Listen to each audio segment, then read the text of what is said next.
নাটোরের ২৪-২৫ অর্থ বৎসরে এডিপির অর্থায়নে বিভিন্ন সামগ্রী বিতরণ করা হয়েছে। আজ রবিবার বেলা ১১টায় নাটোর সদর উপজেলা হলরুমে উপজেলা পরিষদ নাটোর সদরের আয়োজনে নাটোরে ২৪-২৫ অর্থ বৎসরে এডিপির অর্থায়নে ক্ষুদ্র নিগোষ্ঠীর মাঝে ১৫ পিচ ঢোল ও ৩০ পিচ করকা, ১৮ পিচ সেলাই মেশিন, প্রতিবন্ধীদের মাঝে ৫টি হুইল চেয়ার ও ৩টা স্কাচ, অন্ধদের জন্য সাদাছড়ি ৫টি ও আহত ব্যক্তির জন্য একটি ভ্যান দেওয়া হয় এবং পরিকল্পনা অধিদপ্তরে ৫০ জন মাঠকর্মীর মাঝে ছাতা, ব্যাগ ও ডায়াবেটিসের কিট বিতরণ করেন জেলা প্রশাসক আসমা শাহীন।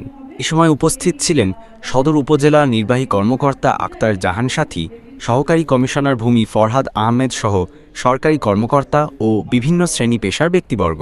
এ সময় বক্তারা বলেন, এডিপির অর্থায়নের মাধ্যমে বাংলাদেশে দরিদ্র ও গরিব জনগণগুলো সুযোগ সুবিধে পাচ্ছে।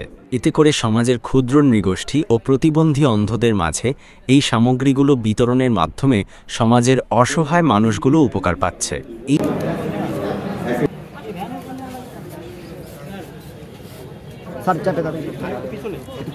ভাই